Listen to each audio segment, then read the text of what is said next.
کے S express کے معزز ناظرین السلام علیکم۔ ناظرین، صحافی عمران ریاض خان کو ان کے وکیل میاں علی اشفاق کے مطابق منگل کو اسلام آباد کے مضافات سے گرفتار کیا گیا۔ انہوں نے کہا کہ خان اسلام آباد جا رہے تھے جب انہیں اٹک میں ان کے خلاف درج غداری کے مقدمے کے سلسلے میں گرفتار کیا گیا۔ اشفاق نے کہا کہ ان کے موکل کو پنجاب بھر میں غداری کے 17 مقدمات میں نامزد کیا گیا ہے۔ انہوں نے مزید کہا کہ وہ پولیس کے خلاف توہین عدالت کی درخواست دائر کر رہے ہیں۔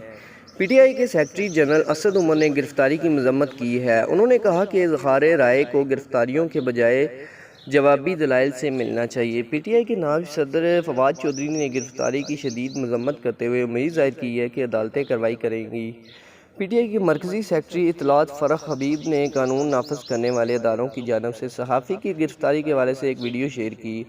اپنے یوٹیوب چینل پر ایک حالیہ ویڈیو میں صحافی نے chief of army staff general Qamar Javed Bajwa کو براہ راست مخاطب کیا اور الزام لگایا کہ انہیں فوجی ذرائع سے ملک کی موجودہ سیاسی اور معاشی صورتحال کے بارے میں سوالات پوچھنے پر دھمکیاں دی گئی۔ فوج اور ریاستی اداروں کے خلاف مبینہ طور پر نفرت پھیلانے کے الزام میں سینئر صحافی اور اینکرز کے خلاف کئی مقدمات درج کیے گئے ہیں، جن میں خان، صابر شاکر، ارشد شریف، سمیع ابراہیم اور معید پیر زادہ شامل ہیں۔ مذکورہ بالا افراد کے خلاف مقدمات کے اندراج کی جو پی ٹی آئی کے حق میں نظر آتے ہیں کی مذمت پی ٹی آئی کے چیئرمین عمران خان نے آج ایک ویڈیو خطاب میں کی۔